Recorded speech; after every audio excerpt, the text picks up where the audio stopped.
Hello મિત્રો, knowledge મિત્ર ચેનલમાં આપ સૌનું ફરી એકવાર સ્વાગત છે। મિત્રો, આજના વિડીયોમાં આપણે વાત કરીશું ભારતના બંધારણ વિશે, જેમાં આજનો આપણો ટોપિક છે ભારતીય બંધારણનો ઇતિહાસ। મિત્રો, આ ટોપિક પર આપણે અગાઉ એક વિડીયો જોઈ ચૂક્યા છે, જ્યારે આજના વિડીયોમાં આપણે વાત કરીશું ભારતીય બંધારણના ઇતિહાસના ભાગ 2 વિશે। તો મિત્રો, છેલ્લા વિડીયોમાં આપણે જોયું હતું કે કેવી રીતે ભારત પર કંપનીનું શાસન આવે છે, ત્યારબાદ તેનું વ્યવસ્થા તંત્ર કેવું હોય છે અને કેવા કેવા એક્ટ તે સમયે લાગુ થયા હતા। અને મિત્રો, ભાગ 1ના વિડીયોમાં છેલ્લે આપણે વાત કરી હતી કે કેવી રીતે કંપની શાસન ભારતમાંથી પૂરું થાય છે, એટલે કે એક બનાવ બને છે ઈસવીસન 1857નો સ્વાતંત્ર્ય સંગ્રામ, અને તેના કારણે ભારત પરથી કંપનીનું શાસન પૂરું થઈ જાય છે અને તેની જગ્યાએ આવી જાય છે બ્રિટિશ તાજનું શાસન। તો મિત્રો, આજના વિડીયોમાં આપણે એ જ જાણીશું કે બ્રિટિશ તાજનું જે શાસન છે એ બ્રિટિશ તાજના શાસનમાં કેવી વ્યવસ્થા તંત્ર હતું, કેવા કેવા કાયદાઓ અમલમાં આવે છે અને તેના કારણે ભારત દેશ પર શું અસર થાય છે તે વિશે આજના વિડીયોમાં આપણે જાણીશું।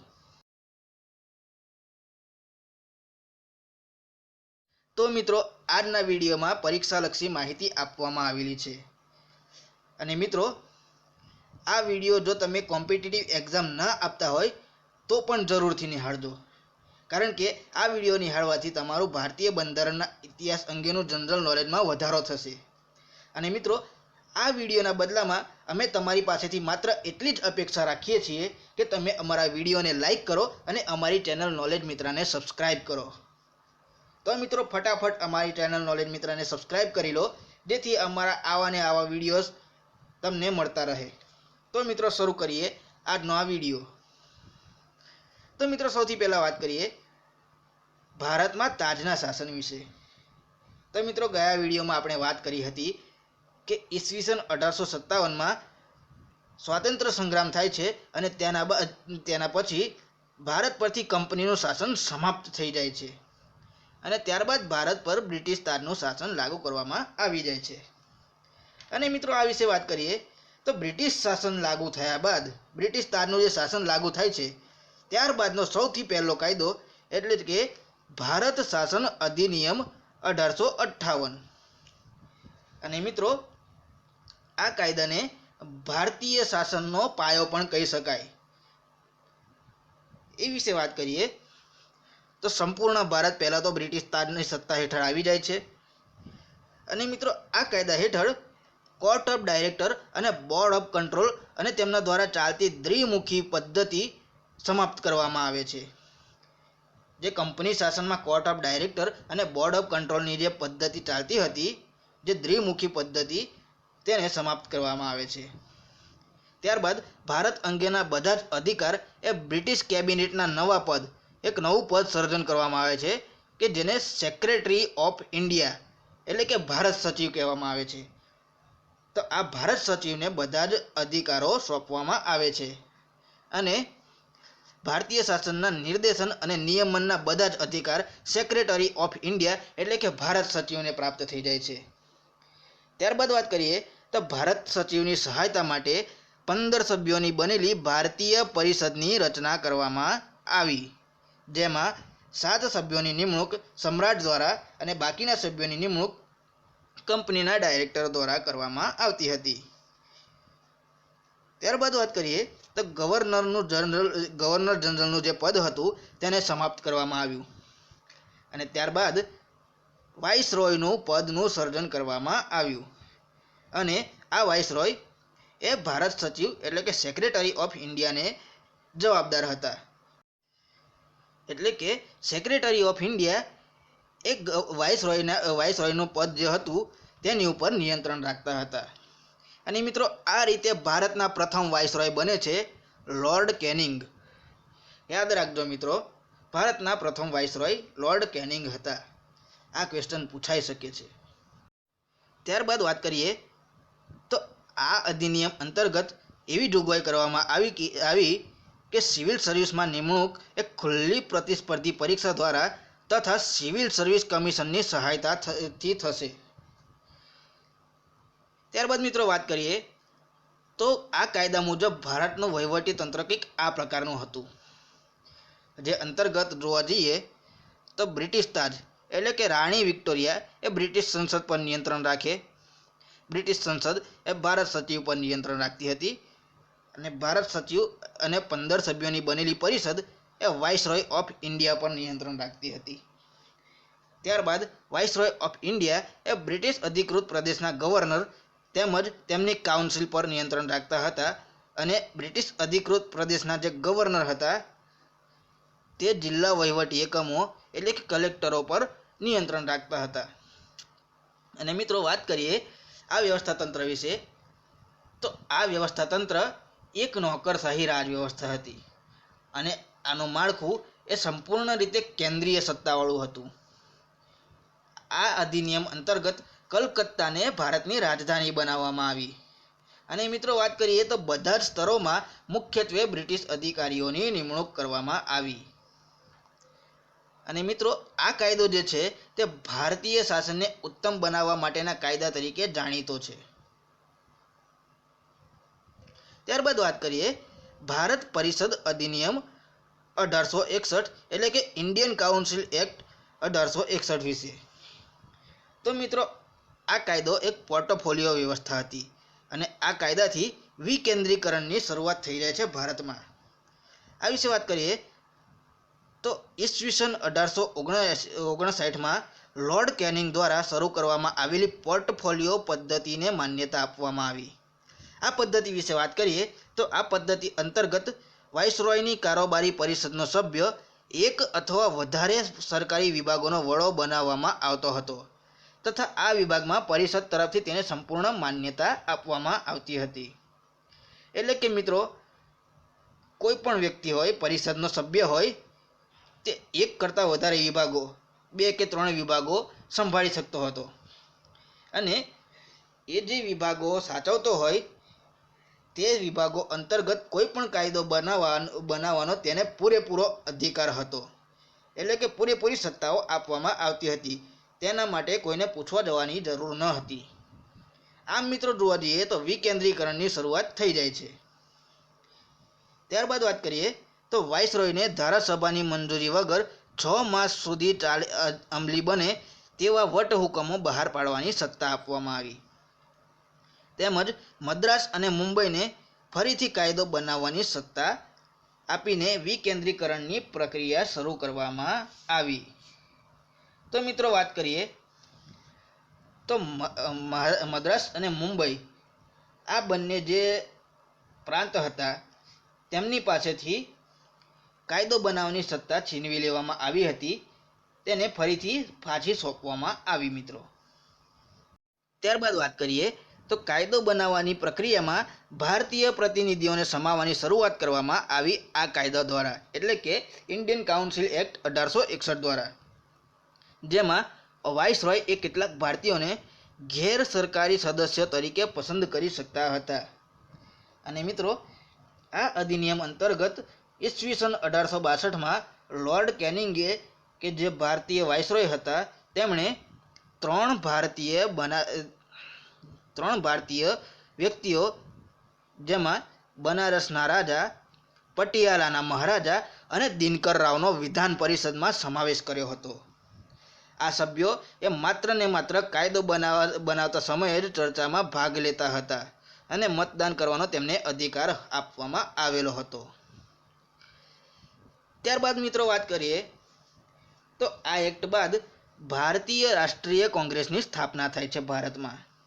તે વિશે વાત કરીએ તો ઈસવીસન 1885માં A.O. હ્યુમના પ્રયાસથી ભારતીય રાષ્ટ્રીય કોંગ્રેસની સ્થાપના થઈ, જેનું પ્રથમ અધિવેશન 28 થી 30 ડિસેમ્બર દરમિયાન મુંબઈમાં ભરાયું હતું, જેમાં પ્રથમ અધ્યક્ષ વ્યોમેશચંદ્ર બેનર્જીને બનાવવામાં આવ્યા હતા. ત્યારબાદ ઈસવીસન 1892નો ભારત પરિષદ અધિનિયમ એ ભારતીય રાષ્ટ્રીય કોંગ્રેસના 1889 થી 1891 દરમિયાનના અધિવેશનોમાં પસાર કરેલા પ્રસ્તાવોનું પરિણામ હતું. એટલે કે મિત્રો ભારતીય રાષ્ટ્રીય કોંગ્રેસે જે 1889 થી 1891 દરમિયાન પ્રસ્તાવ પસાર કર્યા તેના આધારે ભારત પરિષદ અધિનિયમ 1892 બનાવવામાં આવ્યો હતો. તો મિત્રો વાત કરીએ હવે ભારત પરિષદ અધિનિયમ 1892 એટલે કે ઇન્ડિયન કાઉન્સિલ એક્ટ 1892 વિશે. તો મિત્રો આ વિશે વાત કરીએ તો આ અધિનિયમ દ્વારા ભારતમાં સૌ પ્રથમવાર ચૂંટણી વ્યવસ્થાની શરૂઆત કરવામાં આવી અને આ અધિનિયમનું નિર્માણ એ વિધાન પરિષદોના વિસ્તાર અને તેમને વધુ શક્તિશાળી બનાવવા માટે કરવામાં આવ્યું હતું. ત્યારબાદ વાત કરીએ તો કેન્દ્રીય અને પ્રાંતીય વિધાન પરિષદનો વિસ્તાર આ અધિનિયમ દ્વારા કરવામાં આવ્યો હતો.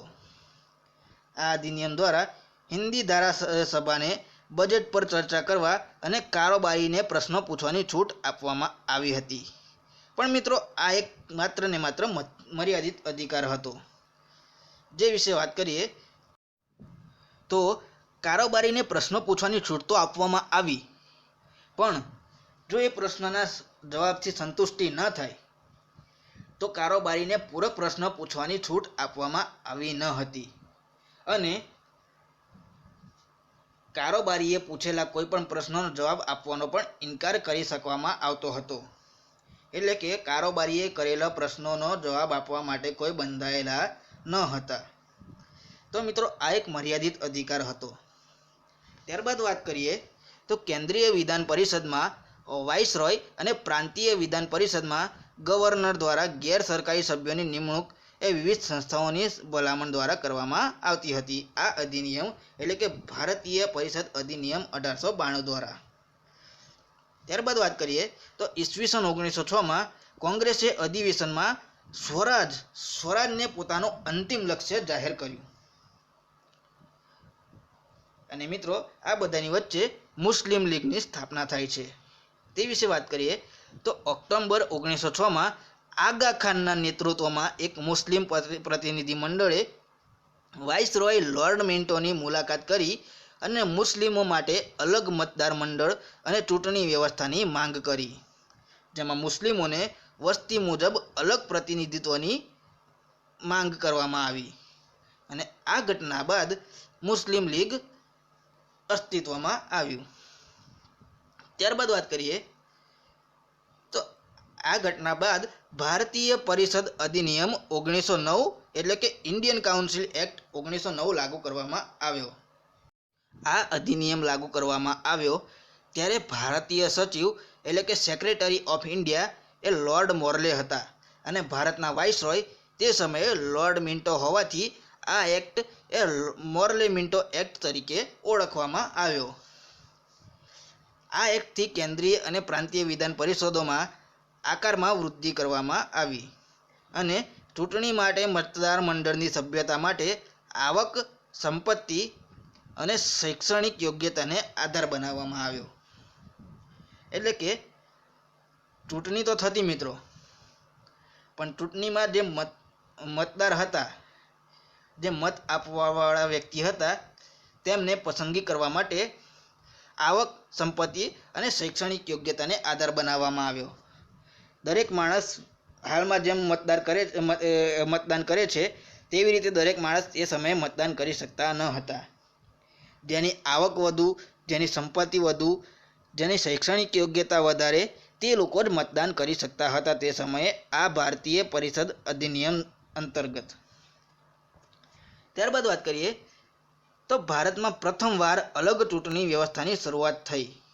જે મુસ્લિમ લીગની માંગણીઓ હતી તેને સ્વીકારવામાં આવી આ અધિનિયમ દ્વારા અને આ અધિનિયમથી મુસ્લિમ સભ્યોની ચૂંટણીમાં માત્ર ને માત્ર મુસ્લિમ મતદારો જ ભાગ લઈ શકતા હતા તેવું જાહેર કરવામાં આવ્યું હતું.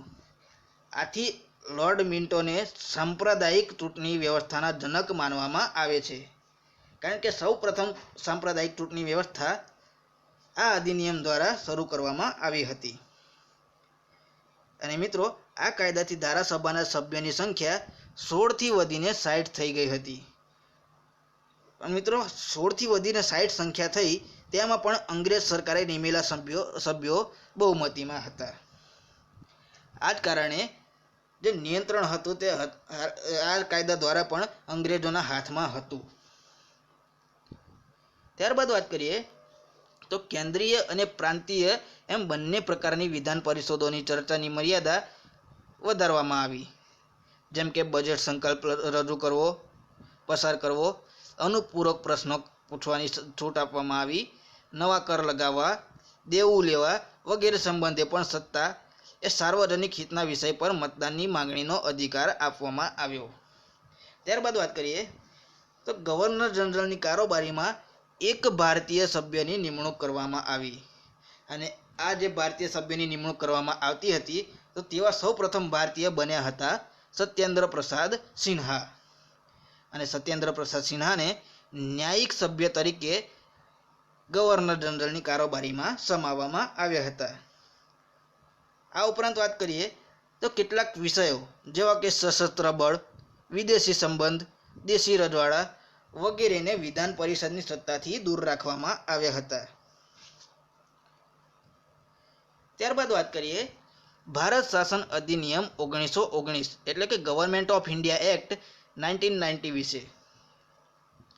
તો મિત્રો 1919ના ભારતીય શાસન અધિનિયમ અંતર્ગત આ સમયે ભારતના જે સચિવ હતા તે મોન્ટેગ્યુ હતા અને વાઇસરોય ચેમ્ફર્ડ હતા. આ કારણસર આ એક્ટ મોન્ટેગ્યુ ચેમ્ફર્ડ સુધારાના નામથી ઓળખાયો.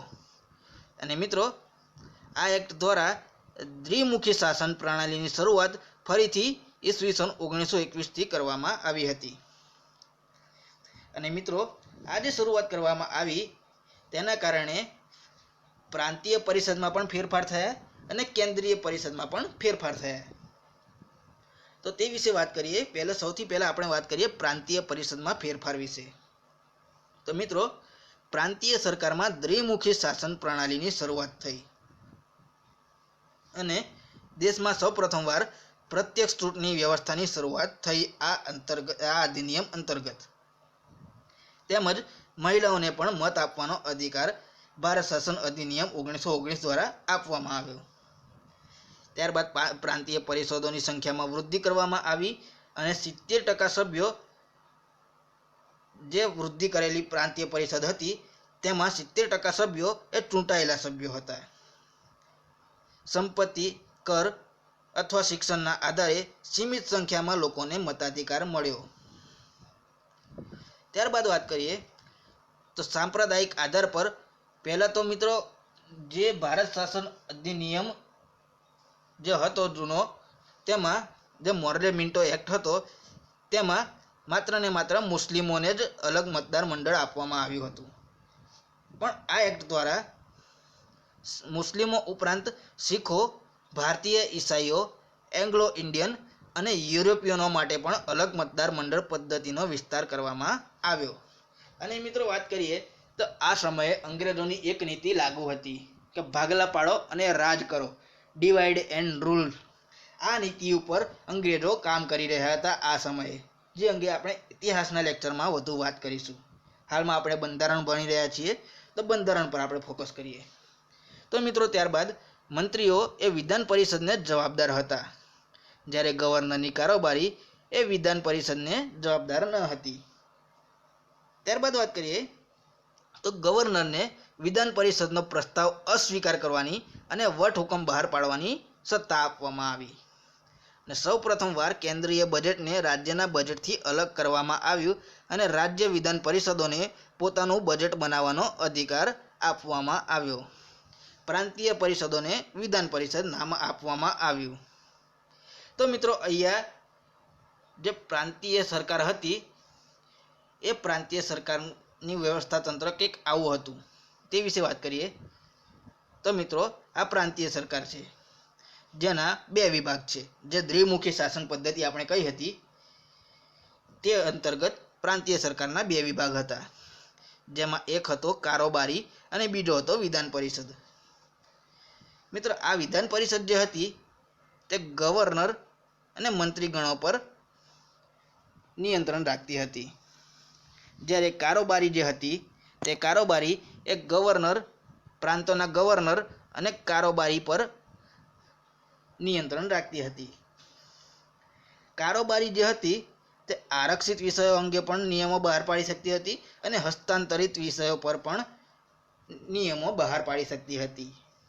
પણ જે વિધાન પરિષદ હતી તે માત્ર હસ્તાંતરિત વિષયો પર જ નિયમો બહાર પાડી શકતી હતી.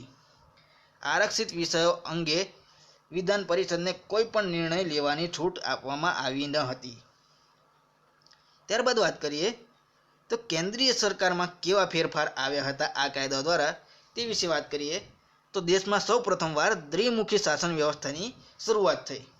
જેવી રીતે પ્રાંતમાં શરૂઆત થઈ હતી તેવી જ શાસન વ્યવસ્થાની શરૂઆત કેન્દ્રીય સરકારમાં પણ થઈ. અને મિત્રો આ વ્યવસ્થામાં વાઇસરોય એ મુખ્ય કારોબારી હતો.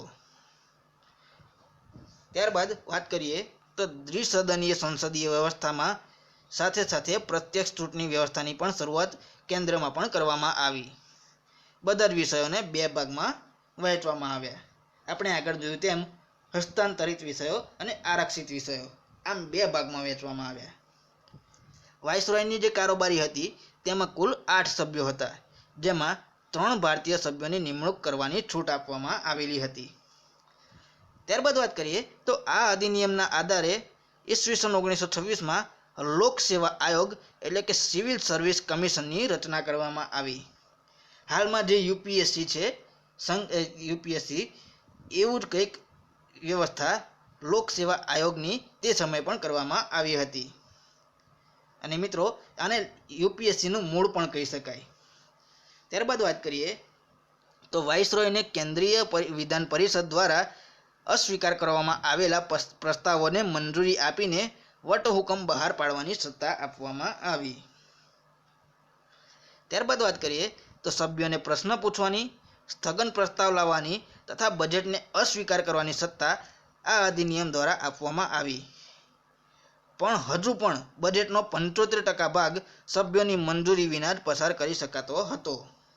અને આ કાયદાએ લંડનમાં ભારતના ઉચ્ચ આયુક્તના કાર્યાલયનું સર્જન કર્યું અને કેટલાક કાર્યોને ભારત સચિવ પાસેથી ભારતના ઉચ્ચ આયુક્ત ખાતે સ્થળાંતરિત કરવામાં આવ્યા. તો મિત્રો વાત કરીએ તો કેન્દ્રીય વિધાન પરિષદ હતી તેનું કંઈક વ્યવસ્થા તંત્ર આ પ્રમાણે હતું. જે અંતર્ગત કેન્દ્રીય વિધાન પરિષદના 2 સદનો હતા, જેમાંથી એક હતું રાજ્ય પરિષદ અને બીજું હતું કેન્દ્રીય વિધાનસભા. મિત્રો આ વિશે વાત કરીએ તો કેન્દ્રીય જે વિધાનસભા હતી તેનો કાર્યકાળ એ 3 વર્ષનો હતો અને આ કાર્યકાળને ગવર્નર જનરલની ઈચ્છા અનુસાર વધારી શકાતો હતો. અને મિત્રો કેન્દ્રીય વિધાનસભાના કુલ સભ્યો 145 હતા, જેમાંથી 104 સભ્યો ચૂંટાયેલા હતા અને 41 સભ્યો નિમણૂક કરાયેલા હતા. ત્યારબાદ વાત કરીએ રાજ્ય પરિષદ વિશે. તો મિત્રો રાજ્ય પરિષદ એટલે કે કાઉન્સિલ ઓફ સ્ટેટનો કાર્યકાળ 5 વર્ષનો હતો. અને આ જે કાઉન્સિલ ઓફ સ્ટેટ હતી રાજ્ય પરિષદ તેમાં માત્ર ને માત્ર પુરુષો જ સભ્યો બની શકતા હતા. સ્ત્રીઓ આ રાજ્ય પરિષદની સભ્ય બની શકતી ન હતી. ત્યારબાદ વાત કરીએ તો રાજ્ય પરિષદની કુલ સભ્ય સંખ્યા 60 હતી, જેમાંથી ચૂંટાયેલા સભ્યો 34 અને નિમણૂક પામેલા સભ્યો 26 હતા. ત્યારબાદ વાત કરીએ તો આપણે આગળ વાત કરી હતી તેમ વહીવટના વિષયોના 2 ભાગ કરવામાં આવ્યા હતા. જે અંતર્ગત શાસનના વિષયોને કેન્દ્રીય વિષયો અને પ્રાંતીય વિષયો એમ 2 ભાગોમાં વહેંચવામાં આવ્યા. અને આ જે ભાગ પાડ્યા તેમાંથી પણ પ્રાંતીય જે વિષયો હતા તેને પણ 2 ભાગમાં વહેંચવામાં આવ્યા હતા. જેમાંથી વાત કરીએ તો પ્રાંતીય જે વિષયો હતા તેને હસ્તાંતરિત વિષયો અને આરક્ષિત વિષયો આ 2 ભાગમાં વહેંચવામાં આવ્યા હતા. તો મિત્રો વાત કરીએ તો હસ્તાંતરિત વિષયો જે હતા તેની પર નિયમો બહાર પાડવાની અને કાયદા બનાવવાની સત્તા ગવર્નર અને મંત્રીમંડળને હતી, જેમાં શિક્ષણ, આરોગ્ય વગેરે જેવા જીવન જરૂરિયાતના વિષયોનો સમાવેશ કરવામાં આવતો હતો. જ્યારે આરક્ષિત વિષયોની વાત કરીએ તો આરક્ષિત વિષયો અંગેના નિયમો અને કાયદાઓ બહાર પાડવાની સત્તા તે સમયે ગવર્નર અને કારોબારી પાસે હતી. અને આ વિષયોમાં નાણાં, જમીન મહેસૂલ, કાયદો વ્યવસ્થા, સિંચાઈ, ખનિજ સંસાધન, વહીવટ, ઉદ્યોગ અને કૃષિનો સમાવેશ કરવામાં આવતો હતો. ત્યારબાદ મિત્રો વાત કરીએ સાયમન કમિશનની. તો મિત્રો સાયમન કમિશન ઈસવીસન 1927માં આવ્યું હતું ભારત. તે વિશે વાત કરીએ તો બ્રિટિશ સરકારે નિર્ધારિત કરેલા સમય કરતાં 2 વર્ષ પહેલાં 8 નવેમ્બર 1927માં 7 સભ્યોના બનેલા સર જ્હોન સાયમનની અધ્યક્ષતાવાળા કમિશનની રચના કરવામાં આવી. અને આ સાયમન કમિશને ભારતની વર્તમાન પરિસ્થિતિઓની તપાસ કરવા અને પ્રતિવેદન આપવાની જવાબદારી સોંપવામાં આવી હતી. પણ મિત્રો વાત કરીએ તો સાયમન કમિશનના બધા જ સભ્યો બ્રિટિશર હતા. આથી આ સાયમન કમિશનનો વિરોધ કરવામાં આવ્યો. કારણ કે જો તમારે કોઈ પણ પ્રદેશનો જે સર્વે કરવો હોય તો એ પ્રદેશના વ્યક્તિને સાથે લેવો પડે. પણ આ જે કમિશન હતું તેમાં એવું કરવામાં આવ્યું ન હતું. ભારતનો કોઈ પણ વ્યક્તિ આ કમિશનમાં સામેલ કરવામાં આવ્યો ન હતો. તેથી જ આ સાયમન કમિશનનો વિરોધ કરવામાં આવ્યો. આમ છતાં પણ ઈસવીસન 1930માં સાયમન કમિશને પોતાનો રિપોર્ટ આપ્યો, જેના આધારે ઈસવીસન 1935નો ભારત શાસન અધિનિયમ અમલમાં આવ્યો. અને મિત્રો આયોગના પ્રસ્તાવ પર વિચાર કરવા માટે બ્રિટિશ સરકાર દ્વારા બ્રિટિશ ભારત અને ભારતીય રજવાડાના પ્રતિનિધિઓને સાથે 3 ગોળમેજી પરિષદ યોજવામાં આવી હતી. તો મિત્રો આ હતું સાયમન કમિશન. ત્યારબાદ સાંપ્રદાયિક જાહેરાત કરવામાં આવે છે, જે હતી કોમ્યુનલ એવોર્ડ 1932 નામથી ઓળખાતી સાંપ્રદાયિક જાહેરાત.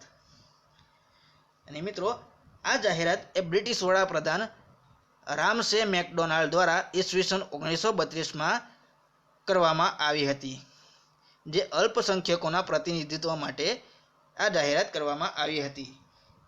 અને આ જાહેરાતને કોમ્યુનલ એવોર્ડ નામથી ઓળખવામાં આવે છે. આ જાહેરાત મુજબ મુસ્લિમ, શીખ, ઈસાઈ, યુરોપિયનો અને એંગ્લો ઇન્ડિયન ઉપરાંત દલિતો માટે પણ અલગ ચૂંટણી વ્યવસ્થાની શરૂઆત કરવામાં આવી. પણ મિત્રો આ જાહેરાતના વિરુદ્ધમાં ગાંધીજીએ પૂનાની યેરવડા જેલમાં ઉપવાસ કર્યો હતો.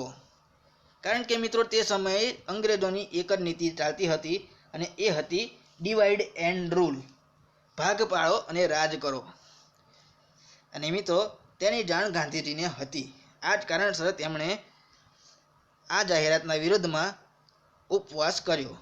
ત્યારબાદ ગાંધી આંબેડકર વચ્ચે પુનઃ મંત્રણા થઈ, જેમાં દલિતોને જે અલગ મતદાર મંડળ આપવામાં આવ્યું હતું તે પાછું લેવામાં આવ્યું અને દલિતોને અનામત આપવામાં આવી. અને મિત્રો આ અનામત આપ્યા બાદ સંયુક્ત હિન્દુ ચૂંટણી વ્યવસ્થા ચાલુ રાખવામાં આવી. ત્યારબાદ વાત કરીએ ભારત શાસન અધિનિયમ 1935 વિશે. તો મિત્રો આ કાયદા દ્વારા પુરુષો અને મહિલાઓને સમાન અધિકાર આપવામાં આવ્યો અને ભારતમાં પૂર્ણ જવાબદાર સરકારની સ્થાપના કરવામાં આવી. એક લાંબો વિસ્તૃત દસ્તાવેજ તૈયાર કરવામાં આવ્યો, જેમાં 321 કલમો અને 10 અનુસૂચિઓનો સમાવેશ કરવામાં આવ્યો હતો. આ જે દસ્તાવેજ તૈયાર કરવામાં આવ્યો તેમાં સૌ પ્રથમવાર પ્રધાનમંત્રી એટલે કે પ્રીમિયર અને મંત્રી એટલે કે મિનિસ્ટર જેવા શબ્દોનો પ્રયોગ કરવામાં આવ્યો. આ ભારત શાસન અધિનિયમ દ્વારા બર્મા એટલે કે મ્યાનમારને ભારતથી અલગ કરવામાં આવ્યું. બર્મા જે હતું, જે મ્યાનમાર, તે પણ તે સમયે ભારતનો ભાગ હતું, જેને આ કાયદા દ્વારા ભારત શાસન અધિનિયમ 1935 દ્વારા અલગ કરવામાં આવ્યું. ત્યારબાદ ઓડિશા અને સિંધ એ 2 નવા પ્રાંતો બનાવવામાં આવ્યા. તેમજ બ્રિટિશ સંસદની સર્વોચ્ચતા ચાલુ રહી. આ અધિનિયમ દ્વારા ભારતીય રિઝર્વ બેંકની સ્થાપના 1 એપ્રિલ 1935ના રોજ કરવામાં આવી. ત્યારબાદ વાત કરીએ તો સંઘ લોકસેવા આયોગની સ્થાપના ઉપરાંત પ્રાંતોમાં પ્રાંતીય લોકસેવા આયોગની સ્થાપના કરવામાં આવી. જેમ હાલમાં વ્યવસ્થા છે તે પ્રમાણે કેન્દ્રમાં યુપીએસસી અને રાજ્યમાં સ્ટેટ પીએસસી એટલે કે સ્ટેટ પબ્લિક સર્વિસ કમિશન, જેમ હાલમાં ભારતનું જીપીએસસી છે, ગુજરાતનું જીપીએસસી છે, તે પ્રમાણેનું એક એવી વ્યવસ્થા તે સમયે કરવામાં આવી હતી. ત્યારબાદ વાત કરીએ તો ઈસવીસન 1937માં સંઘીય ન્યાયાલય એટલે કે ફેડરલ કોર્ટની સ્થાપના કરવામાં આવી. દલિતો, મહિલાઓ અને મજૂર વર્ગ માટે અલગથી ચૂંટણીની વ્યવસ્થા કરી અને સાંપ્રદાયિક પ્રતિનિધિત્વનો વિસ્તાર કર્યો. અને ભારત શાસન અધિનિયમ 1858 દ્વારા સ્થપાયેલી ભારત પરિષદને સમાપ્ત કરવામાં આવી અને તેના સ્થાને ભારત સચિવ માટે સલાહકારોની ટીમ રચવામાં આવી. ત્યારબાદ વાત કરીએ તો આ અધિનિયમ દ્વારા પ્રાંતો પર શું પ્રભાવ પડ્યો હતો તે વિશે વાત કરીએ. તો મિત્રો, આ અધિનિયમ દ્વારા પ્રાંતોમાં દ્વિમુખી શાસન પ્રણાલીનો અંત કરવામાં આવ્યો અને પ્રાંતોને સ્વાયત્તતા પ્રદાન કરવામાં આવી. પ્રાંતોને વાઇસરોયના નિયંત્રણમાંથી મુક્ત કરવામાં આવ્યા અને તેને પ્રત્યક્ષ રીતે બ્રિટિશ તાજના નિયંત્રણ હેઠળ મૂકવામાં આવ્યા. એટલે કે જે પ્રાંતોના ગવર્નર હતા એ હવે સીધા બ્રિટિશ તાજને રિપોર્ટ કરી શકશે. વાઇસરોયને રિપોર્ટ કરવાની વચ્ચે જરૂર નહીં પડે તેવું કંઈક અહીંયા અમલમાં લાવવામાં આવ્યું. ત્યારબાદ વાત કરીએ તો ગવર્નરને પ્રાંતનો બ્રિટિશ તાજનો પ્રતિનિધિ બનાવવામાં આવ્યો, જે બધા કાર્યોનું સંચાલન અને નિયંત્રણ કરતો હતો. આપણે આગળ વાત કરી તેમ જે પ્રાંતનો ગવર્નર હતો એ સીધો બ્રિટિશ તાજને રિપોર્ટ કરી શકતો હતો અને બ્રિટિશ તાજ એ સીધો ગવર્નરને નિયંત્રણ કરી શકતો હતો. ત્યારબાદ વાત કરીએ તો ગવર્નરને પ્રાંતનું સંપૂર્ણ શાસન પોતાના હાથમાં લેવાની સત્તા આપવામાં આવી. એટલે કે ગવર્નરની સત્તામાં વિસ્તાર કરવામાં આવ્યો. ત્યારબાદ પ્રાંતીય વિધાન મંડળો એ દરેક પ્રાંતમાં અલગ અલગ હતી અને કેટલાક પ્રાંતમાં એક સદનીય તો કેટલાક પ્રાંતોમાં દ્વિસદનીય વ્યવસ્થા રાખવામાં આવી હતી. જેમ હાલમાં છે તેવી રીતે કેટલાક રાજ્યોમાં માત્ર ને માત્ર વિધાનસભા છે, જ્યારે ભારતના કેટલાક રાજ્યોમાં વિધાનસભા અને વિધાન પરિષદ બંને આવેલી છે. તો કંઈક આવી જ વ્યવસ્થા તે સમયે પણ અમલમાં હતી. તે વિશે વાત કરીએ તો દ્વિસદનીય વ્યવસ્થા ધરાવતા પ્રાંતોમાં વિધાન પરિષદ એ ઉપલું ગૃહ અને વિધાનસભા એ નીચલું ગૃહ ગણવામાં આવતું હતું. હાલમાં જે વ્યવસ્થા અમલમાં છે તેવી જ રીતે. અને મિત્રો, આ અધિનિયમ અંતર્ગત 11માંથી 6 રાજ્યોમાં દ્વિસદનીય વ્યવસ્થા અસ્તિત્વમાં હતી, જેમાં બંગાળ, મુંબઈ, મદ્રાસ, બિહાર અને સંયુક્ત પ્રાંત એટલે કે ઉત્તર પ્રદેશ જે કહેવાતો હતો, ઉત્તર પ્રદેશની મિત્રો સંયુક્ત પ્રાંત તરીકે ઓળખાતો હતો. તેમજ અસમનો સમાવેશ કરવામાં આવતો હતો કે જેમાં દ્વિસદનીય વ્યવસ્થા અસ્તિત્વમાં હતી. અને મિત્રો, બધા જ સભ્યોની ચૂંટણી પ્રત્યક્ષ રીતે કરવામાં આવતી હતી. બધા જ પ્રાંતીય વિષયોનું સંચાલન મંત્રીઓ દ્વારા કરવામાં આવતું હતું અને તેમના વડા તરીકે મુખ્યમંત્રીની નિમણૂક કરવામાં આવતી હતી. મંત્રીઓ વિધાનમંડળને જવાબદાર હતા અને તેમના વિરુદ્ધ અવિશ્વાસનો પ્રસ્તાવ પસાર કરી શકાતો હતો. ત્યારબાદ વાત કરીએ તો ગવર્નરે રાજ્ય વિધાન પરિષદોના મંત્રીઓની સલાહ મુજબ કાર્ય કરવું ફરજિયાત હતું. એટલે કે ગવર્નર એ પોતાની ઈચ્છા પ્રમાણે કોઈ કાર્ય કરી શકતો ન હતો. માત્ર ને માત્ર વિધાન પરિષદના મંત્રીઓ સલાહ આપે તે પ્રમાણે જ કાર્ય કરવું પડતું હતું. આ વ્યવસ્થા એ ઈસવીસન 1937માં શરૂ થઈ અને 1939માં સમાપ્ત કરી દેવામાં આવી. ત્યારબાદ મિત્રો વાત કરીએ ઈસવીસન 1935ના આ અધિનિયમ દ્વારા કેન્દ્ર પર શું પ્રભાવ પડ્યો તે વિશે વાત કરીએ તો આ અધિનિયમ દ્વારા એક અખિલ ભારતીય સંઘની સ્થાપના કરવામાં આવી. કેન્દ્રમાં દ્વિમુખી શાસન પ્રણાલીની શરૂઆત કરવામાં આવી અને કેન્દ્રીય વહીવટના જે બધા જ વિષયો હતા તેને 2 ભાગમાં વિભાજિત કરવામાં આવ્યા, જે અંતર્ગત કેન્દ્રીય વહીવટોને હસ્તાંતરિત વિષયો અને આરક્ષિત વિષયો આમ 2 ભાગમાં વહેંચવામાં આવ્યા. હસ્તાંતરિત વિષયો પર નિયમો અને કાયદાઓ વાઇસરોય અને તેના મંત્રીઓ બનાવતા હતા, જ્યારે આરક્ષિત વિષયો પર વાઇસરોય અને તેની કારોબારી એ કાયદાઓ અને નિયમો બનાવી શકતી હતી. ત્યારબાદ વાત કરીએ તો બધા જ વિષયોને 3 સૂચિમાં વહેંચવામાં આવ્યા, જે અંતર્ગત કેન્દ્ર યાદીમાં 59 વિષયો, રાજ્ય યાદીમાં 54 વિષયો અને સંયુક્ત યાદીમાં 36 વિષયો સામેલ કરવામાં આવ્યા. ત્યારબાદ વાત કરીએ તો અવશિષ્ટ શક્તિઓ વાઇસરોય પાસે હતી.